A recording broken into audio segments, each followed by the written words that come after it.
हमारे हुजूर सल्लल्लाहु अलैहि वसल्लम ने कहा था, किसी की जमीन को कब्जा करके उस पे अपना इबादत गाह मत बनाओ, किसी की इबादत गाहों को तोड़ करके उसकी मिट्टी या उसके ईंट को अपने घरों में मत लगाओ। एक मुस्लिम होने के नाते खान साहब, राम मंदिर का उद्घाटन से आपको कितनी खुशी है? बहुत खुशी है, बहुत खुशी है। सच में कई वर्षों की तपस्या ने आज जो रंग लाया है, लेकिन हमारे पूर्वजों ने छोटी सी जमीन के लिए, छोटे से जगह के लिए देश के अंदर अपने आप को दूसरों के आगे जो है अपने आप को अपमानित किया, स्वयं अपमानित किया। आज तो मैं अपने मुस्लिम भाइयों से अनुरोध करता हूं कि आप काशी और मथुरा को स्वयं में अपने भाइयों को सौंप दे, क्योंकि उनकी वो आराधना स्थल है।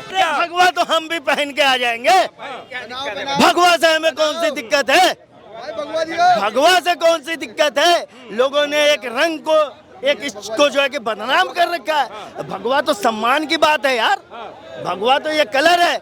आप चले जाओ देवा शरीफ में, देवा शरीफ के जितने भी मुरीद हैं ये बोले भगवा पहनने में कोई दिक्कत नहीं है, लीजिए पहनिए, पहनिए। अरे तुम भगवा से पहनिए भगवा, बोलिए जय श्री राम, बोलिए हर हर महादेव, नहीं बोलेंगे, बोलिए हर हर महादेव। ना ना ना, नहीं बोलेंगे, ये देखिए, ये थोड़ी हो क्या?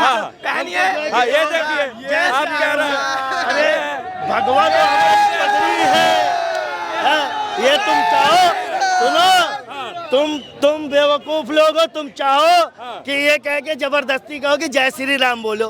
अरे बेवकूफ हो, जय श्री राम, राम तो हमारे दिलों में बसते हैं। तुम्हारे कहने से शर्म आनी चाहिए। तुम लोगों को बांट रखा है तुमने भारत को, सिर्फ ये कह करके ये रंग भगवा है, ये क्या बांट रखे हो तुम लोगों ने यार। जा करके देवा में देख लो, देवा शरीफ में देख लो कि भगवा ही भगवा वहाँ दिखाई देगा। समझ गए? शर्म आनी चाहिए ऐसे बंटवारा करने वाले लोगों को। इन बेवकूफों को हमेशा ये धर्म, जाति और देश को बांटने की बात करते हैं। अरे ये देश है, अरे बेवकूफों, राम हमारे दिल में बसते, इस राम की धरती पे जन्म लिया हूँ मैं। लेकिन जो लोग कहते हैं कि राम काल्पनिक है, वही कांग्रेस कहती है, जिनको आपने कईयों वर्षों तक वोट दिया, तो कहते हैं कि राम बेवकूफ है वो। यार देश के अंदर जितनी भी कहानियां हैं, जितने भी जो महान लोग हैं, यदि किसी को काल्पनिक कोई कहता है तो उससे बड़ा बेवकूफ कोई नहीं है। पहले तो वो पढ़ाई लिखाई करे।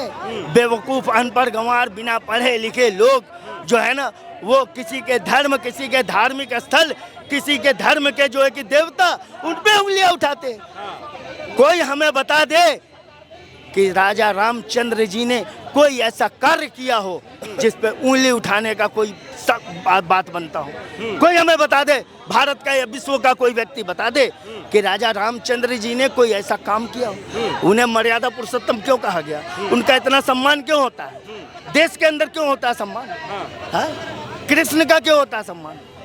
महादेव का क्यों होता है? लेकिन यही जो राजनीतिक दल है कांग्रेस, तो वो तो पेटिशन दी कोर्ट में कि नहीं, राम तो एग्जिस्ट ही नहीं करते। बांटने के कारण जो है ना आज हमारे देश की ये हालत है, नहीं तो हमारा देश विश्व में कहां से कहां पहुंचता।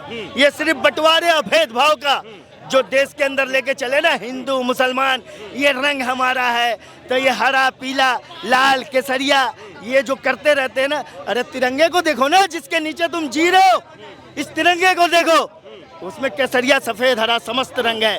अब बीच में नीले रंग का चक्र है। ये नीले, लोगों को पता ही नहीं होगा कि जो ये तिरंगे में जो 4 रंगों का समावेश है, लोग सिर्फ 3 रंग कहते हैं। यदि एक रंग केसरिया शौर्य का माना जाए, दूसरा सफेद शांति का माना जाए, तीसरा हरा जो है कि समृद्धि और हरियाली का माना जाए, तो चौथा नीला जो है ये शौर्य का है, जो सिखों के निहंगों का नीला रंग है। ये किसी को पता भी नहीं कि नीले रंग का जो चक्र है जिसमें 24 तीलियां हैं, उस नीले रंग को कहां से लिया गया? ये सिखों निहंगों का है ये रंग। अच्छा, एक चीज बताइए, एक मुस्लिम होने के नाते खान साहब, राम मंदिर का उद्घाटन से आपको कितनी खुशी है? बहुत खुशी है, बहुत खुशी है। सच में कई वर्षों की तपस्या ने आज जो रंग लाया है, समझ गए? हमारे पूर्वज, हम अपने पूर्वजों को दोषी समझते हैं। हमारे पूर्वजों ने यदि समय से कार्य किया होता तो आज राम मंदिर का भव्य निर्माण देश के आज़ाद होते ही हो चुका होता। लेकिन हमारे पूर्वजों ने छोटी सी ज़मीन के लिए, छोटे से जगह के लिए देश के अंदर अपने आप को दूसरों के आगे जो है अपने आप को अपमानित किया, स्वयं अपमानित किया। हाँ। तो आपको नहीं लग रहा है कि आप राम मंदिर के पक्ष में बोल रहे हैं तो आपका ही समाज जो है आपको दरकिनार कर देगा? क्यों दरकिनार कर देगा? वही तो कहते हैं कि जो है हमारे पास तर्क है कहने का, हमारे पास तर्क है।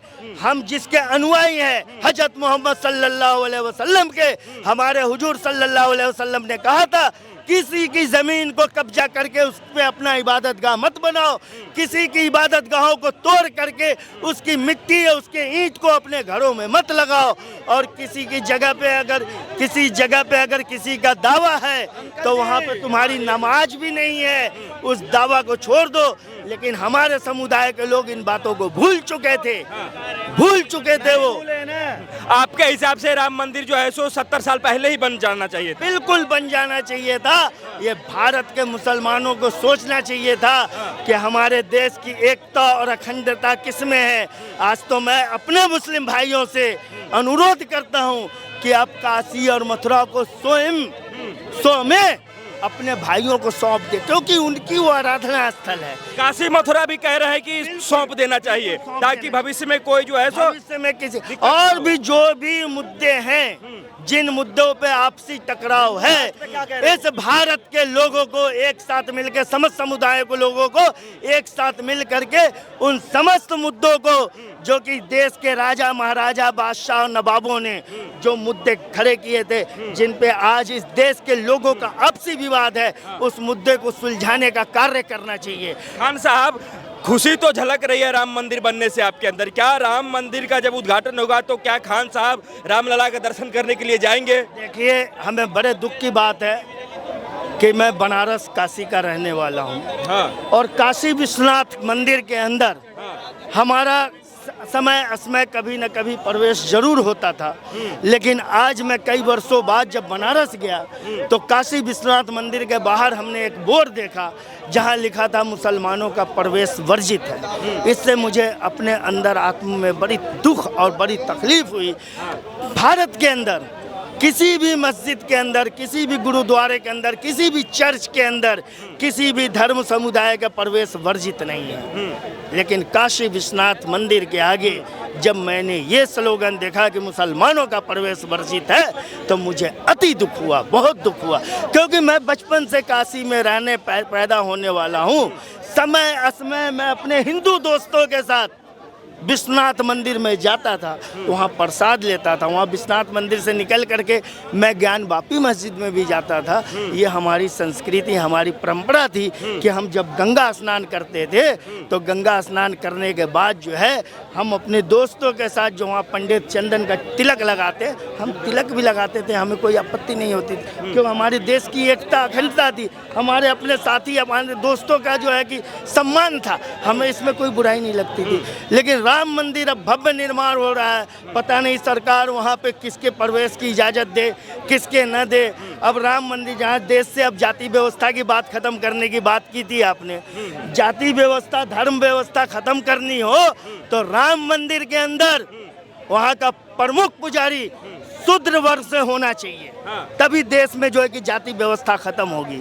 कि आप जो है उच्च कुल के हो करके आज भी देश के अंदर बहुत से मंदिर, बहुत से मठ ऐसे हैं जहाँ पे निचली जातियों को प्रवेश नहीं दिया जाता है, तो फिर आप देश में एकता और समानता कहाँ से पैदा कर? ये तो आपने जो कहा कि निचली जातियों को प्रवेश नहीं है, तो ये तो अभी शायद मनगढ़ंत कहानी हमारे हिसाब से बना दिया गया अंग्रेजों के द्वारा। इससे पहले अगर यदि ब्राह्मण जातिवाद का वो रहता, जातिवाद को बढ़ावा देने वाला होता, तो रावण की पूजा करता, श्री राम की पूजा क्यों करता, श्री कृष्ण की पूजा क्यों करता ब्राह्मण? बताइए, रावण ब्राह्मण था, रावण की पूजा करता ना ब्राह्मण? मर्यादा पुरुषोत्तम श्री राम की पूजा क्यों करता? देखिए, रावण ब्राह्मण जरूर था, लेकिन एक अपराधी भी था। उन्होंने सीता जी का अपहरण किया था और वो ब्राह्मण होते हुए भी राक्षसी प्रवृत्ति का, इसलिए जो है कि राजा रामचंद्र जी को जो है कि उनका वध करना पड़ा। और ये जो है उसके बाद जो है ये रावण की पूजाएं जो है हाँ। वो व्यवस्थित हुई, खत्म हुई। खत्म कर दो, खत्म कर दो।